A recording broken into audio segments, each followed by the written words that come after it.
mengeksplor suatu kajian mengenai Indo-Pasifik sebagai suatu ruang lingkup, atau mungkin jika dalam kajian geopolitik, salah satu pemikir di asal Jerman ini Friedrich Ratzel, dan juga beberapa pemikir geopolitik lainnya menyebut bahwa suatu konsepsi mengenai suatu ruang hidup itu dinamakan sebagai Lebensraum.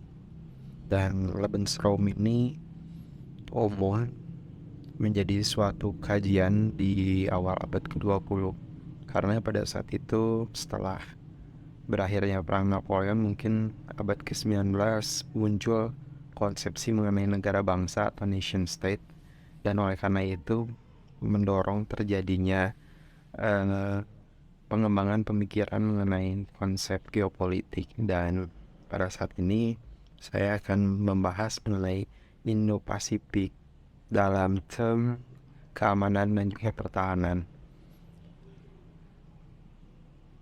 Penjelasan saya pada hari ini akan sangat dipengaruhi dari materi presentasi dari Profesor Peter Robertson dari University of Western Australia, yang menyampaikan paparannya ini pada saat kuliah umum di Universitas Pertahanan Republik Indonesia pada tanggal 2 Desember 2022. Oke, yang pertama, Indo-Pasifik sebagai suatu konsep perlu kita ketahui pasca Perang Dunia Kedua. Mungkin sebagian besar dari kita pernah mendengar apa yang dinamakan dengan SEATO. SEATO itu kepanjangan dari Southeast Asia Territory Organization atau NATO-nya Asia Tenggara. Hal ini dibentuk atas dasar inisiatif negara-negara blok sekutu, terutama untuk mengcounter dan juga meminimalisir tumbuhnya negara-negara berpaham komunis di wilayah Asia Tenggara khususnya. Dan hal ini juga sebagai proyeksi masa depan negara-negara blok sekutu yang membawa ideologi liberalisme kapitalis liberalis untuk meminimalisir adanya negara-negara komunis yang bercokol atau berpengaruh di kawasan Asia Tenggara. Kawasan Indo-Pasifik dalam hal pertahanan dan keamanan itu menjadi suatu objek kajian yang cukup menarik dibahas dalam beberapa dekade belakangan ini. Salah satunya itu adalah mengenai mulai meningkatnya pengaruh Tiongkok di kawasan Asia Pasifik. Bukan cuma di kawasan Asia, tapi juga di kawasan Pasifik. Hal ini ditenggarai oleh sikap Tiongkok, terutama semenjak kepemimpinan Xi Jinping. Presiden Xi Jinping melakukan beberapa reformasi dalam organisasi militer. Salah satunya adalah dengan PLA atau People Liberation Army ini memiliki beberapa wilayah konsentrasi. Ada konsentrasi di wilayah utara yang konsentrasi terhadap Laut Cina Utara, seperti negara yang berbatasan yaitu seperti Korea, atau semenanjung Korea, kemudian Jepang, negara-negara lainnya di Cina bagian utara. Kemudian di Cina bagian timur ada negara-negara kawasan Asia Tenggara, seperti misalnya negara yang memang dalam perspektif politik internasional, Taiwan itu masih dalam satu lingkup negara Tiongkok atau Cina daratan. Tapi menurut beberapa negara lain yang tidak menganut kebijakan One China Policy, menganggap Taiwan itu sebagai bukan bagian dari Tiongkok daratan. Selain Taiwan, kemudian ada negara-negara Asia Tenggara seperti Filipina, terus Brunei Darussalam, Malaysia, Vietnam, Kamboja, Thailand yang berada di wilayah selatan, dan juga Indonesia salah satunya. Kemudian di wilayah selatan, Tiongkok pun memiliki proyeksi terhadap negara-negara di bawahnya seperti Vietnam atau Indochina, kawasan Indochina. Kemudian di wilayah barat dan negara-negara Asia Tengah khususnya Dan hal ini salah satu proyeksi kekuatan Cina pada masa kepemimpinan Xi Jinping untuk melakukan proyeksi kekuatan keluar atau outward lookingnya PLA. Kawasan Indo-Pasifik menjadi salah satu kawasan yang mulai banyak diperbincangkan dalam tataran geopolitik internasional.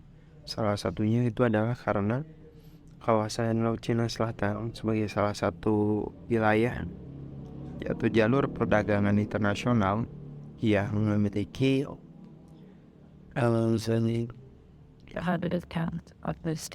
letak strategis ataupun ya mungkin kita kenal sebagai salah satu wilayah yang menjadi area kunci dalam perdagangan internasional yang menghubungkan Selat Malaka dan kawasan Asia Timur.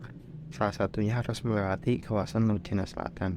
Oleh karena itulah diskursus mengenai Indo-Pasifik mulai naik lagi ke permukaan setelah beberapa dekade konflik yang tidak berkesudahan dan berlarut dan tidak ada tanda-tanda akan surut.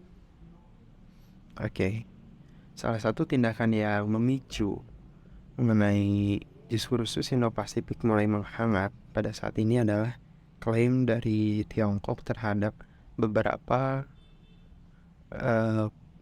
pulau yang ada di wilayah Laut Cina Selatan. Kepulauan-kepulauan yang kecil-kecil di Laut Cina Selatan itu mulai direklamasi oleh Tiongkok atas dasar klaim Mendes lainnya. Padahal pada tahun 2016 ketika di Mahkamah Internasional, Mahkamah Arbitrasi Internasional di Den Haag memutuskan bahwa klaim Mendes lain Tiongkok ini tidak berdasar dan ditolak. Dan oleh karena itu, klaim pihak Tiongkok di Laut Cina Selatan sampai sejauh ini masih tetap ada, seperti mereka melakukan reklamasi terhadap beberapa pulau yang mereka anggap strategis di sana untuk membangun pangkalan militer baik itu darat, laut, dan juga udara. Dan hal ini menurut beberapa pihak dikhawatirkan akan memicu terjadinya perang di masa yang akan datang karena klaim pihak Tiongkok ini tidak diakui secara internasional karena menyalahi salah satu hukum mengenai hukum laut internasional, salah satunya itu UNCLOS, United Nations Convention Law on the Sea, yang diterbitkan pada tahun 1982. Dan tindakan Tiongkok di Laut Cina Selatan ini diangkat sebagai projection of power oleh negara-negara adidaya. Salah satunya yaitu Amerika Serikat yang memiliki concern terhadap wilayah Pasifik. Dan Laut Cina Selatan pun sedikit dekat dengan wilayah basis-basis angkatan laut dari Amerika Serikat seperti di Guam, Filipina, kemudian Jepang, dan Korea. Dan hal ini juga dalam perspektif Amerika menjadi semacam suatu ancaman bagi kehadiran tentara Amerika di pangkalan-pangkalan terluarnya. Dan selain itu, ketertarikan terhadap Indo-Pasifik oleh salah satu pihak seperti oleh Tiongkok baru-baru ini atas dasar bahwa Laut Cina Selatan ini kadang-kadang memiliki cadangan sumber daya alam yang melimpah. Salah satunya selain minyak bumi, gas alam pun ditengarai memiliki cadangan hampir triliunan kubik persegi di Laut Cina Selatan, dan ini menjadi salah satu cadangan gas alam terbesar di dunia apabila memang data-data yang telah dipublikasikan tersebut valid. Dan hal ini pun yang menjadi sebab utama sengketa di kawasan Laut Cina Selatan antara Tiongkok dan juga negara-negara di Asia Tenggara yang memang memiliki wilayah zona ekonomi eksklusif dan landas kontinen di Laut Cina Selatan. Indo-Pasifik menjadi suatu titik hotspot baru bagi salah satu satuan armada Amerika Serikat di Pasifik, yaitu US PACOM, kemudian dilebur menjadi US Indo-PACOM, jadi United States Indo-Pacific Command, yang bertanggung jawab terhadap area di wilayah Samudra Pasifik dan juga Samudra India, memiliki interest setelah berakhirnya perang gurun atau perang di Irak dan Kuwait pada tahun 1991, dan proyeksi Amerika terhadap wilayah lain mulai fokus ke wilayah Asia Tenggara pada saat itu. Dan semenjak adanya perang gurun di tahun 1991, ketika Amerika Serikat dan blok sekutu melawan Iran, kemudian melawan negara-negara yang menentang ideologi yang dipopulerkan oleh Barat, ini menjadi suatu macam ancaman bagi ideologi liberal kapitalis. Selain itu, ketika berakhirnya perang gurun atau Desert War pada tahun 1990-an, negara-negara blok sekutu, yakni Amerika Serikat khususnya, berhasil mengimplementasikan atau mendemonstrasikan teknologi-teknologi militer terkini yang telah mereka kembangkan selama kurang lebih beberapa dekade ketika Perang Dingin. Ketika tahun 1990-an, pada saat itu semenjak ada konflik di Timur Tengah, Amerika Serikat mulai dikenal sebagai salah satu negara dengan industri pertahanan yang terbaik pada saat itu, karena hal ini dipengaruhi oleh dominasi Amerika Serikat pasca Perang Dunia Kedua. Sebagai informasi, ketika blok poros atau Jerman, Italia, dan juga Jepang kalah, salah satu dari sekian banyak ilmuwan Jerman itu lebih memilih untuk pergi ke Amerika Serikat atau menyeberang ke kubu Amerika Serikat, dan hal ini juga yang menjadi alasan bagaimana industri pertahanan Amerika Serikat memiliki teknologi di bidang persenjataan yang relatif maju pada saat itu, karena salah satunya didukung oleh para saintis atau ilmuwan dari Jerman pasca Perang Dunia Kedua. Dan hal ini pun seperti teknologi-teknologi yang diadopsi seperti jet tempur. Salah satunya Jerman pada saat Perang Dunia Kedua adalah salah satu negara yang pertama kali mempopulerkan penggunaan jet tempur dalam perang, terutama oleh pesawat-pesawat yang digunakan oleh Luftwaffe atau Angkatan Udara Jerman pada saat itu, seperti Messerschmitt misalnya, dan kapal-kapal lainnya yang menggunakan tenaga jet pada saat itu. Dan hal ini juga yang menjadi blueprint bagaimana industri pertahanan Amerika Serikat, salah satunya seperti Lockheed Martin, kemudian Boeing, membangun alat utama sistem persenjataan tempur Amerika Serikat menjadi lebih advance dibandingkan sebelum mereka mendapat bantuan dari para ilmuwan yang berasal dari Jerman.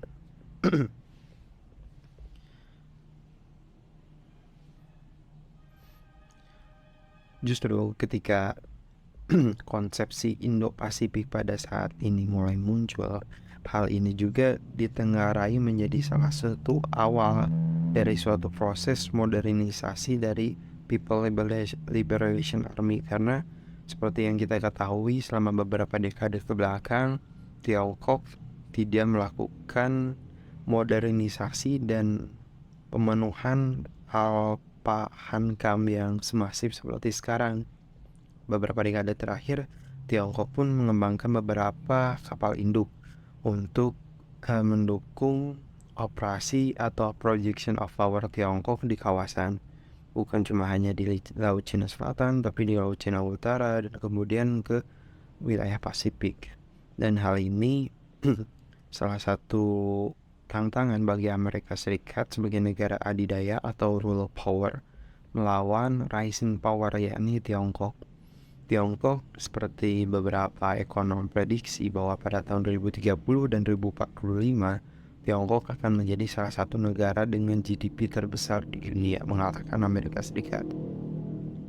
Dan hal ini menjadi suatu hal yang lumrah ketika suatu negara berkembang dari negara berpendapatan menengah, kemudian menengah atas, dan menjadi negara dengan berpendapatan tinggi yang berkorelasi terhadap modernisasi dari alat utama sistem persenjataannya, terutama dari armada lautnya atau Navy dari PLA. Indo-Pasifik selain dari Klein Mendes, selain kemudian ditenggarai ada semacam kepentingan bahwa Tiongkok itu berusaha untuk menguasai Laut Cina Selatan, baik dari segi armada maritim, yakni armada dagang dan juga armada perikanan tangkap, tapi juga disokong oleh armada militer laut yang cukup dominan di kawasan pada saat ini. Seperti hampir ratusan kapal-kapal nelayan Tiongkok itu memasuki wilayah teritorial dari negara-negara tetangganya seperti Vietnam, kemudian Filipina, Malaysia, Brunei, dan juga Singapura. Hal ini ditengarai sebagai suatu bentuk infiltrasi yang dilakukan quote-unquote oleh sipil, masyarakat sipil Tiongkok yang dilatih dan juga dididik oleh PLA untuk melakukan misi-misi mata-mata di kawasan Asia Tenggara. Kemudian dengan dibangunnya pangkalan militer di kawasan Laut Cina Selatan, hal ini juga memperpanjang bahwa pangkalan terluar China atau Tiongkok tidak lagi di Pulau Hainan saja, tapi ada di beberapa pulau di Kepulauan Spratly dan Paracel. Seperti pulau yang sedang dibangun basis atau pangkalan militer itu seperti Fairy Cross, itu akan menjadi salah satu pangkalan terluar Tiongkok. Jadi daya jangkau baik itu armada angkatan laut maupun angkatan udara Tiongkok semakin jauh, bukan hanya di Pulau Hainan, tapi lebih menjorok ke Laut Cina Selatan yang hampir berdekatan dengan wilayah batas-batas landas kontinen dan juga zona ekonomi eksklusif negara-negara Asia Tenggara.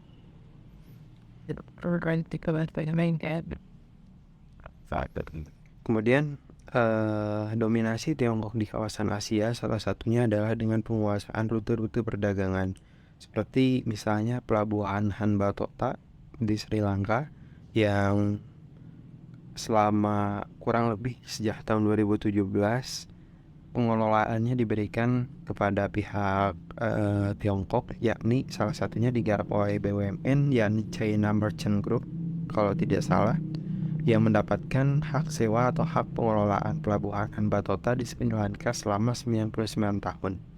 Dan hal ini sejalan dengan rencana strategis dari Tiongkok sendiri untuk menjadi atau salah satu negara yang memiliki perekonomian terkuat di dunia.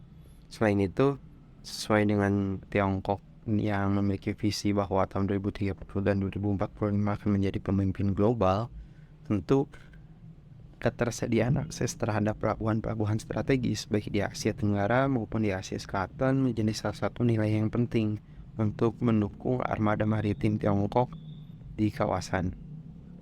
Dan hal ini menjadi semacam, dalam perspektif barat, sebagai semacam bentuk kooptasi Tiongkok terhadap negara-negara di sekitar yang mereka ditawari pinjaman, dan menurut beberapa negara barat mereka menyebutnya debt trap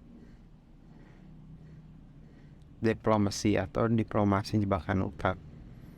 Namun apabila kita mengambil studi kasus di Sri Lanka yang menyebabkan negara Sri Lanka menjadi bangkrut dan kemudian tidak dapat membayar utang-utangnya terhadap pinjaman bilateral atau multilateral, itu karena kegagalan dari pemerintah Sri Lanka untuk mengelola utangnya dengan baik.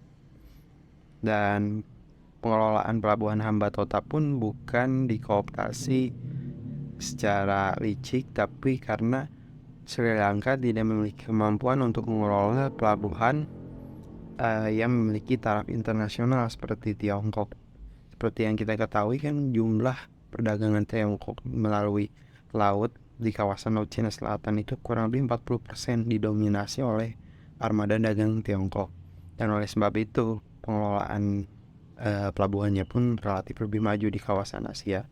Bukan hanya di Asia Timur, tapi juga di kawasan Asia secara keseluruhan. Dan Hambantota menjadi salah satu hub pelabuhan yang dimiliki oleh Tiongkok di kawasan Asia Selatan.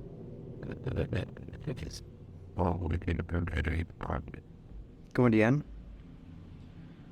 salah satu bentuk dari memanasnya Indo-Pasifik karena adanya restrukturisasi dan modernisasi PLA yang menurut negara-negara barat dikhawatirkan akan menjadi salah satu alat negara untuk Tiongkok melakukan agresi terhadap negara lain.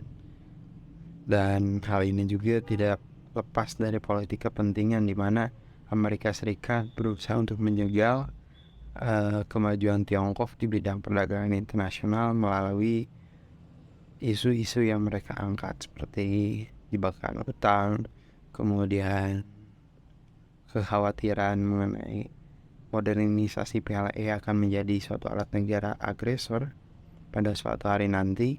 Mungkin hal ini cukup beralasan, tapi tidak bisa dijadikan salah satu alasan utama mengapa Tiongkok melakukan modernisasi armada tempurnya, bukan hanya untuk mempersiapkan perang, tapi untuk melindungi negara ini juga. Namun, perbuatan Tiongkok di Laut Cina Selatan tidak bisa kita benarkan, dan oleh karena itu kita harus mungkin lebih banyak mengambil sikap bahwasanya ASEAN, yakni asosiasi negara-negara di Asia Tenggara, harus lebih firm atau lebih tegas bagaimana dalam mengelola konflik Laut Cina Selatan ini supaya tidak berkembang menjadi konflik terbuka dan nanti akan merugikan negara-negara Asia Tenggara sendiri, karena jika itu menjadi konflik terbuka, otomatis mandala perangnya akan berada di kawasan Asia Tenggara. Oke, terima kasih untuk kesetiaannya menonton video ini. Sampai jumpa di lain kesempatan.